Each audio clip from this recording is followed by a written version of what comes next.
Hi, everyone, and welcome to episode 190 of the Mighty Whites podcast. I'm Jack, as always, joined by Casey. Alan? Now, obviously, Casey, you are coming on here ready to preview the Manchester City game, which is what we were going to do. But you have just mentioned to me that you haven't looked at Twitter in a couple of hours. No. Okay, I am going to read you a quote from Andrea Radrizzani in Corriere della Sera, which is, having just had a look, I believe, the oldest newspaper in Italy. I was going to say, I didn't know you knew how to speak Italian. Oh, I can speak loads of languages so long as it's to do with football. I want to operate as a private equity in sport. Yes, perhaps Leeds can grow further, but in the future, they will need more resources to be able to reach higher levels and compete with the best clubs in the Premier League. As a result, I believe that, due to the history of the club and the respect I have for the fans, it is right to let those who can invest more than me go forward and bring them to the glory of the past. There is also a design aspect. This is my 6th year. Change is healthy. So, what do you reckon, Casey? I'm trying to think what the appropriate headwear is for us to wear, because obviously Newcastle, when they were getting taken over, lots of fans wearing tea towels on their heads. So what do we don? Is it an American football helmet? Yeah, maybe. I mean, standing outside. There's several stereotypes about San Francisco we could go into, but I mean, I was just going to stick with the 49ers link. Yeah. I mean, it makes sense. I don't subscribe to the logic of Radrizzani as a chancer, but I think the last couple of years have definitely shown there's not an infinite pot of money for him to dip into. I would argue that the last couple of years has shown that there really isn't much of a pot at all by Premier League standards. Yeah, I mean, I think it's slightly bigger than Simon's war chest, but not by a lot. Mate, I might have more in my wallet than Simon's war chest, and I'm not doing great. So yeah, I think the only thing with it at this point is when does the takeover happen? Is it a case of he's fully bought out, or do the 49ers just push it to a small majority ownership and Radrizzani sticks around as part of that? Or yeah, I think there's quite a few interesting aspects of that as to kind of the steps that happen next. Yeah, like obviously it's not a surprise that something like this is being said. I do find the timing of it very interesting though. I'm not sure whether this is actually because it's imminent or whether it's, well, you know, we couldn't really do much in the January because we were in the process of trying to sell the club. Like saying it, you know, the 27th of December, it's a hell of a time to suddenly say something like this. Have a bit of a distraction. Yeah, I'm just trying to think through my history as a Leeds fan in terms of takeovers. Now, I don't really remember the takeover of in about 96, which is when I think Ridsdale would have properly been on board. Yeah. Obviously, famously, we all remember how Ridsdale was ousted after driving us into crippling debts. Then so you had like John McKenzie running it for a while. Then we had was it the Yorkshire Consortium? Yeah, which one's Krasner? I think that's him. Yeah. And then it's a long time ago now. And then Bates bought it off him and insulted Jewish people. No, I'm fairly sure that Bates didn't buy it because Bates bought it off. Sorry. Bates bought it off some mysterious thing. Astor and Krato holding companies. These mysterious figures famously bought the club. Then one day, a statement was released that Ken Bates had bought the club from the mysterious people. that he did because he didn't already own it. We must be clear about that. No, sorry, yeah, that was a mistake on my part. Ken, if you're listening, apologies for getting the time. Also, fuck off if you're listening. And then probably, I'm going to say probably more infamous than the Chilino takeover was the deal from Bates to GFH, just because of how long it took. Yeah, and I think that's the one that really concerns me, is that we're entering this period now where both parties have such, have these two big wedges of the club, but neither one of them wants to fully commit to spending. And it's, you look at where we are in the table and you just think, look, just do the deal in 3 days and then we're all good. Because in theory, like, the 49ers can make this happen whenever they want, really. Like, I was wrong. I thought that this was going to happen last summer. They were creeping up towards 50%, and I thought they were just waiting to see if we stayed up or not. And then I thought once we did, they would buy us. But no, but now, in the way that last season I thought, well, they'd probably want to wait and see if they stay up. We're sort of in the same boat again. Because if they buy us now, as much as whoever buys us, I want it to be quick. That's the main thing. But if they're looking at us right now, they're going, right, well, if it's the equivalent of the club being valued, and I'm literally going to make up a number because I don't know. Let's say it's 350 million. If they end up, they buy out Radrizzani, and then we go down, it's worth 70. Like, they need to, whatever needs to be done, it needs to be done quickly, because you can't. We have skimped out of January for like 4 consecutive years at this point. With one notable exception that we might be just about starting to pay now. And we can't do it again. No, you can't look at this squad and think, yeah, we can drag it through the rest of the season and it should be fine because Adam Forshaw will be fit. It's, you look at, obviously we'll get onto it for the Man City game, but with Tyler Adams out, we're now looking at a central midfield with absolutely no legs to it. I mean, we will get into it, but that's why I have no idea what our midfield's going to be for that game. Because I don't think that I think without Adams there, the balance just goes. But Pascal Strauch. So, having seen that quote, do you think that this is an actual hurry up, or do you think it is look over there at this not left back?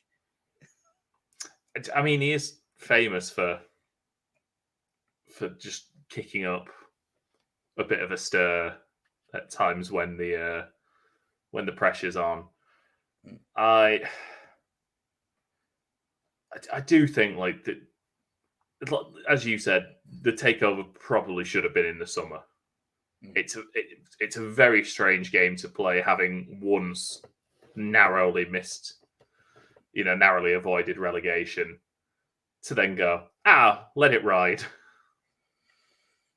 Yeah, I'm really not sure what to think, because I don't know anything in the same way that most people don't, but it does appear to everyone that this split ownership thing is just making both parties reluctant to put in the money that's necessary.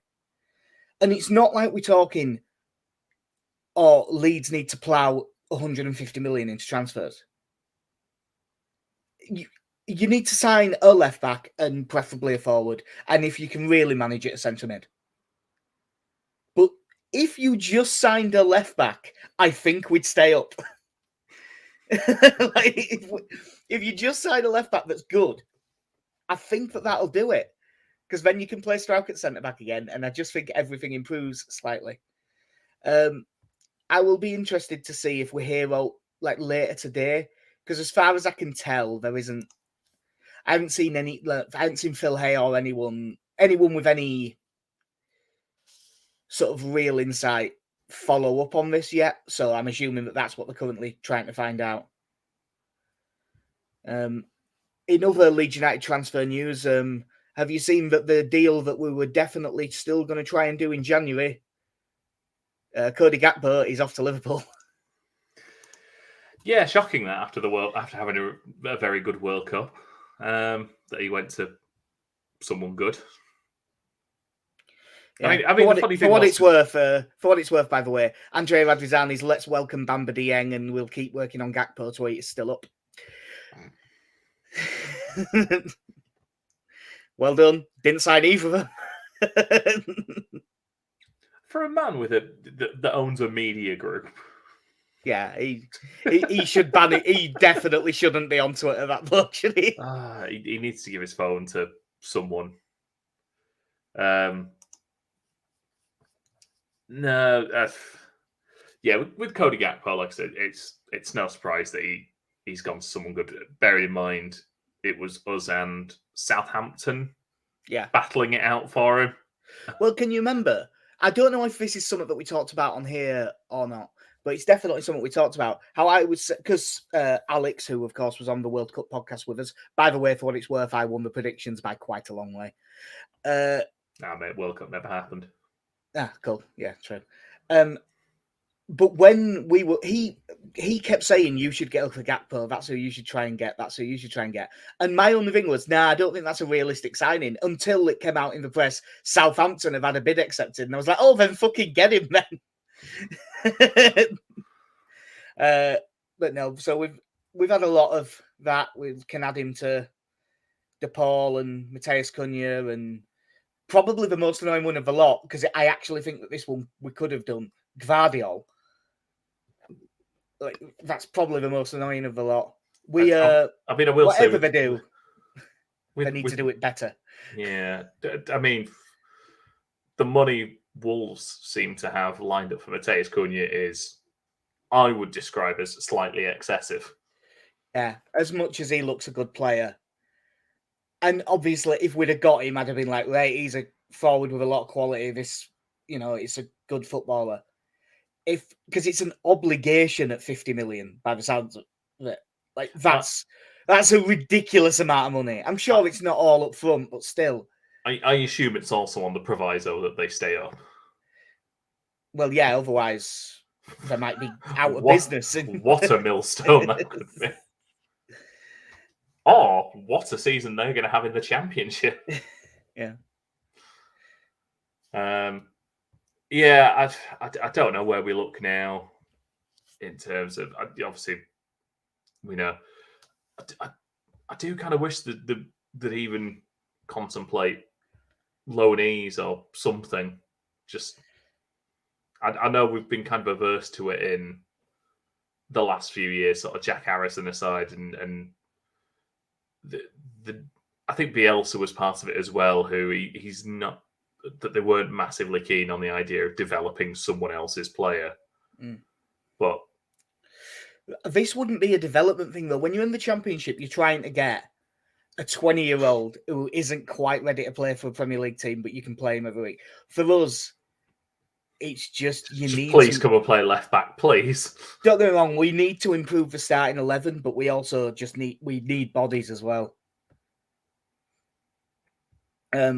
But yeah, as we've just had in the comments from Ali, he is right. He's genuinely pleased that Gakpo's gone to Liverpool because he isn't going to Scum, and it gets rid of the excuse that we're trying to sign Gakpo, or that Radrizzani would have used all window. Which, maybe that's the timing. If that was his excuse, and now this is his excuse instead.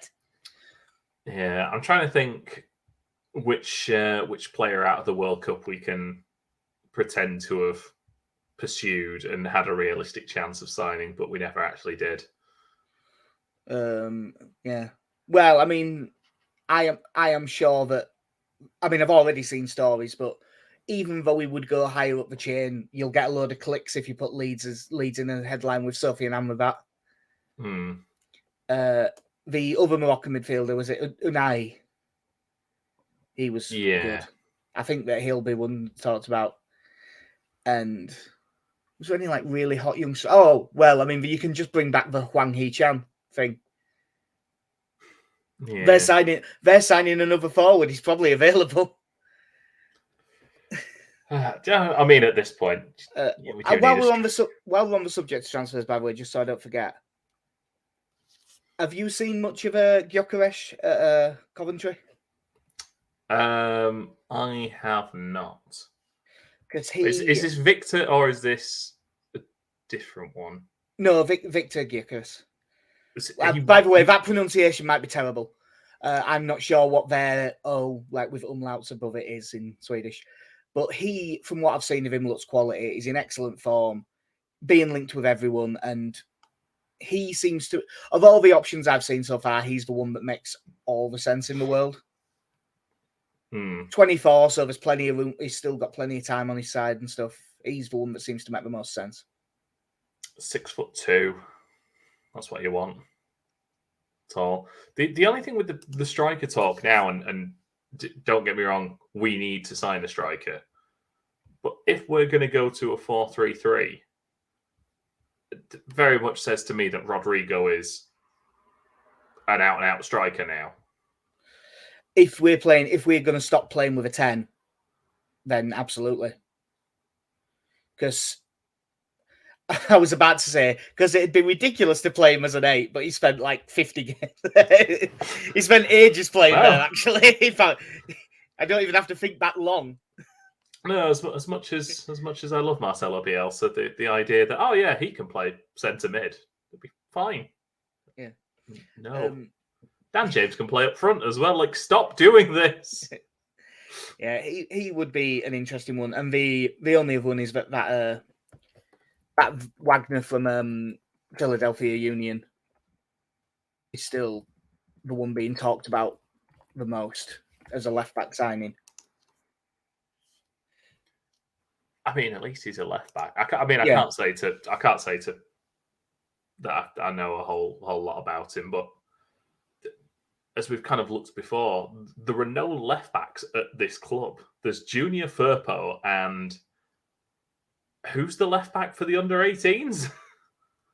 Because the 21s don't have one. No, the 21s don't have one, and I'm fairly sure the last time I watched the 18s, there was a right-footed lad playing there. Like Hjelde. Yeah, I said right at the start. I said earlier this season it was a really bad time for Hjelde to get injured. Well, get appendicitis. Yeah, because he really would have had some game time this season. I've no doubt about it. No, and it's that frustrating thing again of that Pascal Struijk has had a pretty decent season, but he is a centre back. Yep. And KC there being an excellent podcaster by setting up. So, new contract. Diego Llorente. I am guessing that we are 50-50 on this news. First of all, Pascal Struijk. Excellent news. Absolutely needed doing. Glad to see it's a 4.5-year deal, isn't it? From this point. So, absolutely fantastic news. I realised I was getting old then because I nearly said to 2017. Sexy Pirate 2027. Yeah. Here we go. I mean, that one, I breathed a genuine sigh of relief when I saw that because he was down to 18 months, wasn't he? But also, I kept looking at him and thinking, I mean, he appears to be quite a grounded guy, and just keeps himself to himself. Like they were saying that he's had a kid and like none of the team knew his missus was pregnant. He's just got on with it and just not really said much. He just got on with playing football, which is what you want in a defender, really. Yeah. But I didn't know anything about David Weatherall, and I don't know anything about him. Yeah. I just kept looking at other teams in the Premier League, like Spurs especially, and thinking, God, there's so many of these teams would love a left-footed centre-back. And Spurs, left-sided centre-back in a free. I was just looking at it going, there's your guy, and you can probably get him for 15 to 20 million quid because he ain't got that long left on his contract. But that is now gone. And I was genuinely delighted to see it because he's been excellent playing out of position. But I think his ceiling as a centre-back is really high. Yeah, I'd love to see what he could do as a centre back playing in a settled team that was mid-table. Yeah, Because I think last season broke him a bit. Because I think as a young defender facing wave after wave of attacks like he would have done, like I think it got his confidence down by the end of last season, which is why I think we looked a lot better once Liam Cooper came in, despite the fact that I think, technically speaking, Pascal Struijk is miles ahead of him. Yeah, it was the.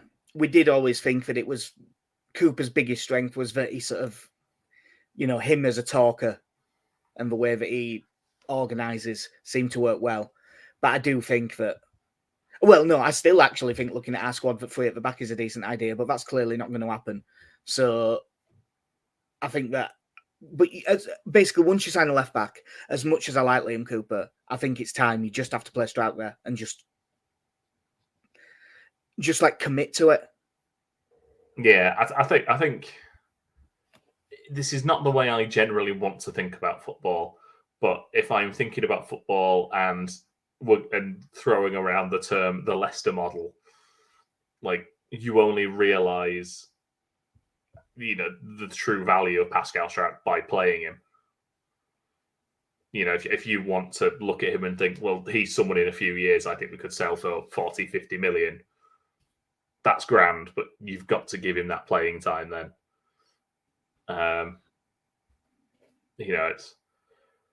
It's going to be one of those things that, like Pascal Struijk is.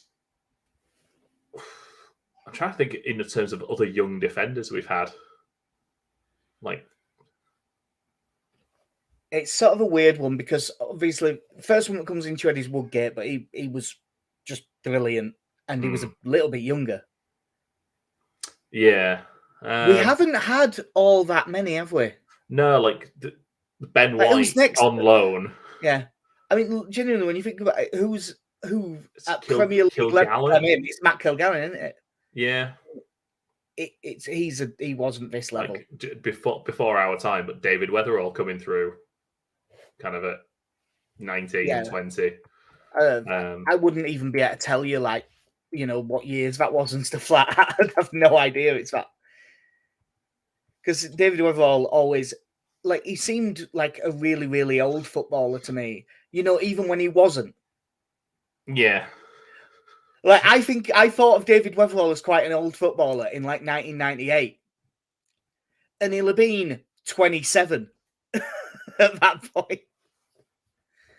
Like, I didn't realise how long he was at Leeds, to be honest. And I can't believe that he played 100 more league games for Bradford than he did Leeds. Yeah. If I remember rightly, the story about David Weatherall was that he wasn't at the championship celebrations because he had to revise for his uni exams. Yeah, I can never remember. What was it that he's really qualified in? I can't remember. Is it something like chemical engineering or something like that? Yeah, something like that. But, well, speaking of qualified, Pascal Struijk is very much a very well qualified defender, and I'm pleased to see him about. On the other hand, new 3.5-year deal for one Diego Llorente. I'm going to be really kind and say this is a good deal because I think it guarantees us some money from it when he goes back to Spain. My question is, who's going to buy him? The Spanish. Now, I didn't. This, I breathed a huge sigh of relief when I saw the Struijk one. This, I just went, hang on, what? I genuinely thought it was a fake tweet when I saw it. Because I just thought, well, I do not see the logic in this whatsoever. I mean, I'm going to assume this, and it's a brave assumption, but I'm assuming he's taking a pay cut to get this extra bit of deal. I don't know. See, I kind of thought the other way round, in as much as for us to keep him, and there is also the part of me that thinks it's to do with amortization. I don't know if it means if he sticks around for longer, if it means we can show that we've spread the cost out over a slightly longer period? Or I do not know enough about this. I believe you can only do it over the initial contract. yeah. Also, as much as I was going to say it wasn't massive money in terms of Premier League, but God, it was massive money for him. It was like 17 million or something, wasn't it? Yeah. Now, the thing with Juventus, I've said it a million times, because he is so proactive and he does everything aggressively and he sort of just goes for it. When he has a good game, he has an excellent game. And on his good days, his passing out from the back can be really good. But God, his good days are getting fewer and fewer and fewer. That bit where he had the one good run of form under Bielsa back end of season when we, as a team, had such a good run of form, he was playing a lot better. But Leeds were also running hot on the numbers. Like, you know, we'd concede 2 XG and only concede 1 goal instead of conceding 2 XG and conceding 4, which is what started happening afterwards. I think it said a couple of things. I think it guarantees that Erling's not getting another deal. Because the only way I thought he could get one is if he was to be 3rd choice right back, 5th choice centre back, and just be the backup if he fancies it. But he should go play football somewhere. And I think it doesn't say a lot for what they must have seen out of Charlie Cresswell at Millwall. It's an odd one, though, because I'm just looking at it here. Aside from the Leicester game, that's the only game he's played since Brentford. Yeah. And there's not been sub appearances in there, and I don't think there's genuinely been a shout to bring him in. And I'm saying this off the back of several fairly poor defensive performances that I've still not looked and thought, get Diego Llorente back in. Yeah, that's never going to be the thing. And but going back to the takeover thing, Stephen Mayer's message just saying that if 49ers take over, will Pete Lowry be involved a bit more? Because he's supposed to be worth a bit. I mean, he's on the board now and he's worth billions. But I think if he wanted to buy us, he'd have just bought us. I don't really know any more than that. He's also said Llorente came on against Monaco and we conceded 3 goals in 8 minutes. By the looks of what I saw... Now, I didn't watch all of that game because I thought 20 quid for a friendly was a rip-off. And I thought making you pay 4 quid to watch it on LUTV was ridiculous. And I couldn't be arsed sorting out a VPN because I just don't have one at the minute. But I did see that sort of period back on the video, and just everyone was dreadful for that spell, so it can't be just him. But he didn't help. No, I mean, I'll look at the moment, and I just think in terms of if everyone's fully fit and playing in their natural position, he is 4th in line. Like it's probably for me, Strauch, Koch, Cooper, Llorente. Yeah, the only thing that he has is that he's right-sided. But I think Marsh is a little bit less bothered about that. So, like, I wonder if he would be willing to put, like, Strauch right centre-back, Cooper left centre-back, ahead of it being Llorente, if Koch was injured, for instance. You know, and just stick... Yeah. Well, in the scenario where we have a left-back. In this dream world. In this dream world where left-backs exist. Like I say, it's one of those things that I don't think is honestly going to have that much of an impact. Like, I don't think it changes his playing time or anything like that. No, I was really surprised because I just thought that he would go. I suppose just while we're on the subject of the defence, we may as well. And we did mention Erling's contract being up. Did you hear Marsh's comments about drama? I've vaguely heard them. I couldn't tell you them. Yeah, when he was detail, he just started really talking him up and saying, I said he compared him to Somerville, you know, and he said sooner or later I'm just going to have to throw Somerville in because he deserves it. He sort of said the same thing about drama. Now, I don't think Man City will be the game he does it in, but we have got 3 games in what, like 7 days. Yeah, I think that one of them, possibly the Newcastle game, I think Drama might start one. Because if we want to keep him around, I think that they're going to have to give him a chance. Yeah, you're going to have to at some. I think the frustration. Excellent timing on this comment from Stephen, who is literally asking us about Drama just as I said that. It's a tough one for him because I think he made the move with the intention of being closer to the first team. That clearly didn't happen at all. Went out on loans, had a really good loan spell, and has come back to basically the same situation with someone else in front of him in the line at this point. So I fully understand why he probably wants to move on at this point. Do I think it's partially down to having a bit of a pushy agent? Probably. But if he's set on playing regularly at this age, then... Well, that's the thing. At this age, he just turned 21. He's not a kid in foot. He's a young player, but he's not a kid. He needs to be playing.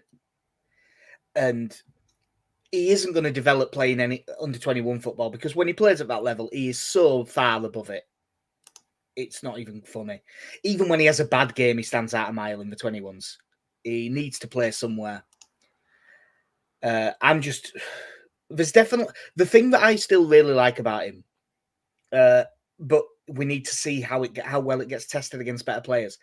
His 1v1 defending is excellent. But I don't know if that's because he's just against players that aren't good enough to beat him. So I need to see him against better players and see if he will be. But I definitely think he deserves some football. And as much as I love Luke Ayling and he's been a brilliant servant to the club, and in terms of value for money and all of that, he's one of the best signings Leeds have ever made. I think it's time. Yeah, it's that sad thing again of, looks like Click might be on his way out to the MLS and get himself a sort of a sweetheart move at the end of it because by the sounds of things, he was getting a 2 or 3 year deal out of it as well. Yeah. At this point, you're kind of looking at the players that are still left from that were playing week in, week out of that team are, there's a few of them left that are north of 30 now. There's Ayling, there's Dallas, Forshaw, Click. They're all players who realistically aren't getting any better now. Yeah. And unfortunately, outside of if a player is happy to, see their wages drop, if they are happy to be around as a second or third choice, then sure. But at this point, when there are 3 right backs there, unless midway through January there is a look of from Cody Drama that just says, you know what, I'm putting in a transfer request. I want to play football. I want to leave. Well, I think if we don't give him a chance this month, that's what'll happen. And as much as you never like to see that when it's your club, I will understand it. I won't be mad at him in the same way I will be with other players when they've put in transfer requests if he does. Because if he doesn't get a chance, I think he's probably right. He needs to. We just have to hope that we bring in a couple in January and then in the summer. Because like you're saying, players sticking around to be third choice and fourth choice. If you're going to have that, you want a 19-year-old, not a 32-year-old. Or Stuart Dallas. Yeah, Stuart Dallas is different. To fill in the 5 positions. Yeah, Dallas is a weird one because we don't know how he's going to come back. We don't know what level he's going to be at. So with him, we just have to see what happens. I mean, he's had another operation, hasn't he? Yeah. But it was apparently just to clean stuff up, and it's very common. It shouldn't set him back too much. There's your left back. Yeah. Adam Forshaw, smiley face. Speaking of aging midfielders who probably won't be here next year, a couple of them are probably going to have to play against Man City. Yeah. Because Tyler Adams was really stupid against Spurs. Yeah, it was. It's of course a long time ago now, so you forget. But that was a very silly thing that he did. Because for the Americans, and who would have watched Tyler Adams have a fantastic World Cup, going, "Oh God, I can't wait to see him play for Leeds." Not against City, he's not. Yeah. Team news wise, it's all sort of as it were. We've had a load of players ill, but it sounded like most of them will be back. Melier is still touch and go because he's had glandular fever. Luckily, if he gets the all clear, because he's a goalkeeper, he can pretty much come straight back in. If an outfield player had been as ill as him, you'd probably be looking at a few weeks to build back up. Yeah. But it sounded like most of them are back, but Sinistera won't be. And then Dallas definitely isn't, obviously. But other than that, we should have a team. The main thing that I think is interesting is, do you think that this game will be 4-3-3? And do you think that's why he's been pushing it so much in pre-season? Sorry, I can't remember. Was it it's the square ball one, isn't it? We'll nick their term. The re-season break. Yeah, re-season. Yeah. Yeah, and I think if you get to play a bit deeper, Man City's probably the game to go with it as well, to get an extra body in midfield. Like you say, that you can sort of have your pick as to who plays the deepest role. Because I think it's probably between Rocker and Forshaw as to sort of who plays as the deepest of the three midfielders. Either way, you're not getting the industry that you do from Tyler Adams there. Now, I do wonder, like, how he's going to do it. Is he going to just have Rocker sit really deep and just try and hit some long passes that we can press onto with the front three instead of a front four? Because if he just sits, it's harder to get caught if you just sit. I mean, it's Man City. They might do anything. They might just batter you, and you don't worry about that. But like, he seemed to use Aronson in a more forward role, whereas without Adams there, Aronson is like the one in my head who's the best fit. In terms of energy and presence and chasing everything down. I suppose if you hadn't had the excellent form of Somerville before the break, I think you'd probably looking at Aronson playing right and Harrison left again. But because of how well Somerville's been playing, you need to keep him in the team. So yeah. And by all accounts from the people who were there and saw the full 90s, Nonto looked very, very good in those friendlies. Yeah. Again, I suppose with him, it's a case of whether he's been able to catch up that fitness yet. Because he wasn't going to start the Real Sociedad game, was he? I think no. Was it going to be Harrison and he dropped out in the? So I had like there is a question mark over Jack Harrison for this one as well. From that, I think that was probably more a precautionary measure for him to pull out of that one, but because to be honest, I had not actually thought about Aronson playing in the middle. I had thought of it as probably being Greenwood, Rocker, and Forshaw, and having to choose between Rocker and Forshaw, which one plays deeper. Yeah, for what it's worth, I don't think it will be Aronson. I just think that if you need the energy in there, he's probably your best bet out of what we have. The other option that a lot of people have said, and I think it's weird because I really like Adam Forshaw. Like, he's a really good footballer. I'm just not sure if he will just get done so much legs wise.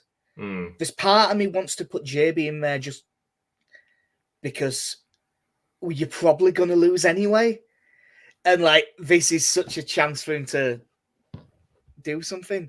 It's really difficult. I mean, Sam Greenwood, I like as a footballer, but I don't think he's the guy to play midfield in this game. No. I suppose, yeah, in that case, especially without Tyler Adams, you probably have Aronson in as the box-to-box midfielder. Like, as negative as this is, I don't know if you basically have Rocket and Forshaw in both players, fours, and just have both of them sit there and then just let Aronson do the running. Yeah. They're lining up as a 3, but really it is still 2 then 1. It's just that instead of, a double pivot and a 10, it's 2 holding midfielders and then an 8. Yeah. I'm not sure what they'll do, because the other thing is, as much as it's ridiculous, I've said it about a few games ago now, if we were to we're not keeping them out. So if we're going to get something, we do actually have to press high and try and force a mistake and score a couple of goals, because we're not going to hold them to a 0-0. It's just, they say never. I'm saying never. It's that daft thing, though, that so far this season we've had some absolutely dreadful performances, but we've got 6 points from 2 of the big 6, and put in an excellent performance against Arsenal, and should have got something from the Spurs game. Yeah, and put in 40% of a really good performance against Spurs. Yeah. By the way, Ali saying that he watched the full Monaco game, and if you'd watched that game, you'd have JB ahead of Forshaw. I'll have to take your word on it, because I didn't watch the full 90. I did see a few other people saying that, but there is an argument for the more experienced head as well.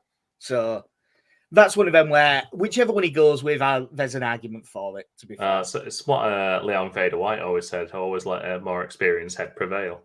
Yeah. It was what it was. Riding up and down the roads with Rick Rude. Back 4, I'm assuming, provided everyone's fit. Well, Meslier in goal, provided he's fit. Christensen, Koch, Cooper, Strauch. Yep. We've debated the midfield. It could be a few. If they're fit, Rodrigo up top, Somerville one side, and Nonto's played well, but do you think he'll go with Harrison? Bit more... I think he goes with Harrison. I think Nonto's still coming off the bench. Yeah, maybe. And we'll see him that. But I do think there's an argument for throwing JB into that midfield. But we'll see. Now, Man City. Bit good. Good squad, Vez. Solid team. Like, I don't even know what to say about them. Like, they're just fucking brilliant. I mean, I never bet against Leeds. So I have taken the drastic step of putting £1 on us to lose 6-1 and £1 on us to lose 7-0. So that's the discussion with Alex Benison as to whether this is the time to triple captain Haaland for fantasy, because he could get 5. If I still had my triple captain, I think I would. He is my captain. I'm hoping nothing happens. In fact, I hope he gets so swept up in the moment that he comes back to defend a corner and he belts one in and starts celebrating in front of the cough. He's got a Leeds shirt underneath his Man City shirt. He's beating his chest. So, just looking at that, obviously they might play other people because they've got so many options. But it'll be Ederson in goal. Defensively, like Walker at right back, because I don't think he played the League Cup game. Then you could have Stones and Laporte, but you've also got Ake if they want him. They've also got Ruben Diaz if they want him. Any of them are good. Cancelo left back, but I think I would think that they'll go with Cancelo because I can't see. I mean, they were all on the bench against Liverpool, weren't they? As was Scott Carson. Yeah, I wonder. I mean, like, because they can afford to rotate a few, maybe that Sergio Gomez, but besides Van Dijk could play left back in this. But we don't need to. Midfield, they've got Rodri as the holding mid, who's probably as good as anyone in the world. Yep. And on top of it, he's liable to belt one in from 25 yards because he's really good at that. Gundogan, who's still outstanding. Kevin De Bruyne, who is one of the best 3 footballers on the planet. Maybe 4th now. He isn't quite as good as he was a year ago, but he's still unbelievable. And a couple of others have got better. Like Haaland and Mbappe have got better since then. Yeah, keep going. And then it's an upsetting list. And then like Foden one side, and they might play Bernardo Silva in midfield. They could play him on wing. They could also play Mahrez. And then if they need him, Erling Haaland up top. I don't think Julian Alvarez is back from celebrating winning the World Cup yet. No, I think all the Argentinians are on a nice little booze cruise across the country. I believe. Yeah, they're doing. So we don't have to worry about their backup striker, who's amazing. We just have to worry about their main striker, who's absolutely terrifying. And just flicking through, who didn't we mention? Who's really good? Oh, I didn't even mention Jack Grealish. Probably because I don't like him very much, but he is undoubtedly a really good player. Forgot centre-back option, Manuel Akanji. I mean, and then, of course, there is a certain player who won't be involved because, according to his manager, he's fat. Yeah. That's he was not messing around with that one, Pep. No, there was something going. I do not know if this is right. There was some stuff going around on Twitter that said he actually missed his targets a couple of times under Bielsa. It's just that Bielsa, didn't say anything. And there was a couple of games where he got dropped for no reason. And everyone was really surprised, and I wonder if that was when it was. But their squad is just ridiculous. Like, it's a 4-3-3, but, it's really two at the back. The full-backs are in the two 8s push forward. So you end up with like a 2-3-5, basically. Which I suppose is... Now, I don't think he will, but I should mention it. Do you think there's any chance we play 5? No. No, he did it last season, but he didn't do it at Liverpool and it worked, and he didn't do it against Arsenal, he didn't do it against Chelsea. He also did it last season and we conceded in the first, 7 minutes against Man City. So, no, I think if we were going to do it, we'd have been doing it in the pre-season games to prepare for it. Yeah. Because just switching the tactics now would be madness. Yeah, look, you always have hope and you always want your team to win, but I just look at that team on paper and then I look at ours and not necessarily our best because, look, Tyler Adams has probably been slightly better than him this season, but I still think Rocker is our quote-unquote best midfielder. But Tyler Adams in this game would be by a mile our most effective midfielder. This is the sort of game that he's great at. Missing him and looking at their tide, I just don't see any hope whatsoever. Just having a look. Did we concede 12 goals against them last season? We conceded 7. 11. Sorry. Yeah, it was 7 at their place, and then it was 4-0 at Ellen Road. Yeah. Weirdly, didn't Nathan Ake score in both games? Yeah. So Fernandinho got one in there as well. Yeah, he might get the left centre back berth then, Nathan Ake, because he fancies it against us. They'll give Laporte a rest. Yeah. Oh look! By the way, Man City are 2-7 for this game. That's way bigger than I expected. Sorry, I'm just looking at the goal scorers from last season when it's Foden, Grealish, 2 for De Bruyne, Mahrez, Stones, and Ake, and then. Rodri, Ake, Jesus, Fernandinho. You almost said that with the rhythm of like Barney McGrew, Cuthbert Dylan.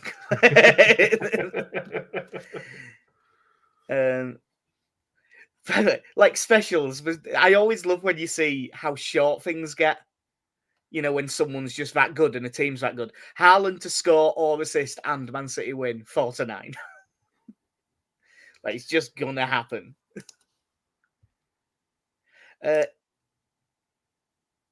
If you haven't looked yet, it's worth asking, what price do you reckon the bookie I am looking at for, which I'm not going to plug because it's not the one that I work for, what price do you reckon they are Erling Haaland to score any time?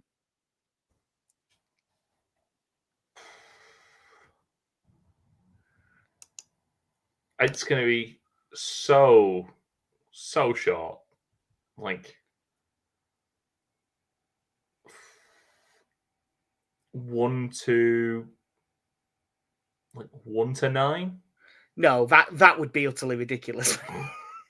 If it was 1-9, it'd be 5-1 not to score. Yeah.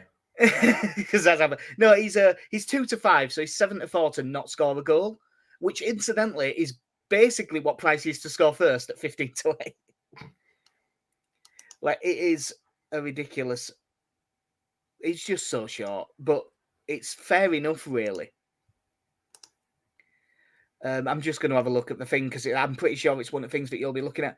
Erling Haaland to score 2 or more goals in this game is 2-1. To score the hat trick, he is 7-1. It's ridiculous. Just a reminder after the break that Erling Haaland in all competitions this season has scored 24 goals in 19 games. Yeah. He's doing all right. A lot of them against teams that are better than us. There is. Oh, I'm looking at that. That's in. Sorry, that does include the Community Shield, though. Oh, right. There's 19 games. Oh, well, it's basically. Although I don't know if it's still true. I think it is. Well, if it hasn't been a game for ages, it must still be true. I still think that the second best goals per minute is Rodrigo. It was for a while, wasn't it? Yeah, and I mean he scored against Spurs and went blades in, so it probably still is. Obviously I have said I have no hope, and my advice to anyone that's going to this game, or if you're just watching at home, and it's easier said than done, is to just try and, if they start battering us, just try and enjoy how good Man City are. It's difficult. It's really difficult, but just try. It might make you like that. I am going to say, if they rip us apart, I'll be annoyed if we concede stupid goals.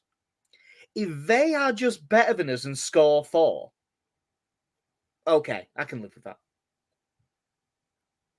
And I said 4, so that's like me thinking on a good day, I suppose. So I think that we will score. I am going to say Leeds 1, Manchester City 5. I'm going to go. I'm not going to follow my betting pattern. Well, what I would say is we are both very much down, so you should. Yeah, I'm going to say we lose 4. I'm going to say 4-1. I'm going to Price is Right you. And I don't think neither of them. If we put up a decent fight and they're just better than us, I can live with that. I just hope we don't, just give the ball away at the back and gift them a goal, that sort of thing. That's what I don't want to see. I have seen a request a bet here that I think is a decent one for my bet, so I'm going to have it. Haaland to have 3 shots on target, Christensen to be booked, 7 Man City corners, 16-1. That's going to be my bet.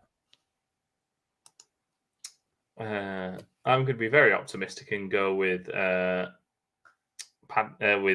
power price of Rodrigo to score or assist a goal at 3-1.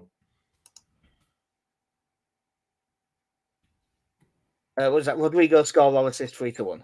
Yeah.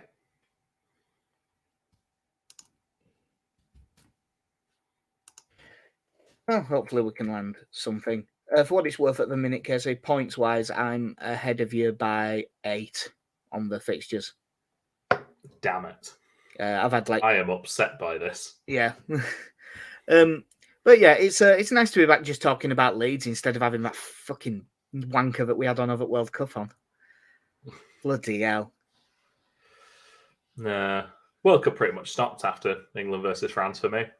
Well, we did stop podcasting because we weren't interested anymore once we I'll watch some football, but I'll watch all the games, but care enough to talk about it for an hour? Not really. Care about this. This is just meant to be a match preview. We've done 55 minutes. Right. I believe that we've covered everything. I mean, obviously, we didn't talk about the friendlies in detail, but I don't think either of us saw the full 90, did we? So it wouldn't be worth going through.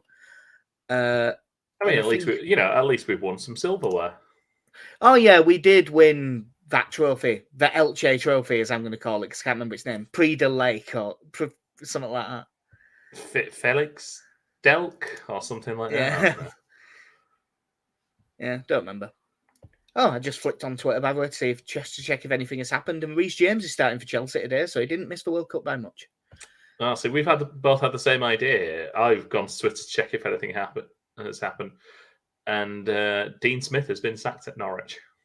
Oh, good. Don't care about Norwich, but I don't like Dean Smith. He's a pain in the ass as a bloke. Yeah. I don't think he's a terrible coach, but it's worth. But he's a bit of a pain in the ass. But yeah, that will do us. Obviously, we play Newcastle on New Year's Eve, don't we? So we'll be back fairly quickly. Maybe 29th, but we'll come back and we'll see if we've even managed to put up a fight. And you never know. Maybe we're here laughing us tits off because we've shithoused to win, but we don't deserve at all. But if you don't know, now you know. Now you know. Right, cool. That'll do us. I've been Jack. See ya. I've been Casey. Have a good one.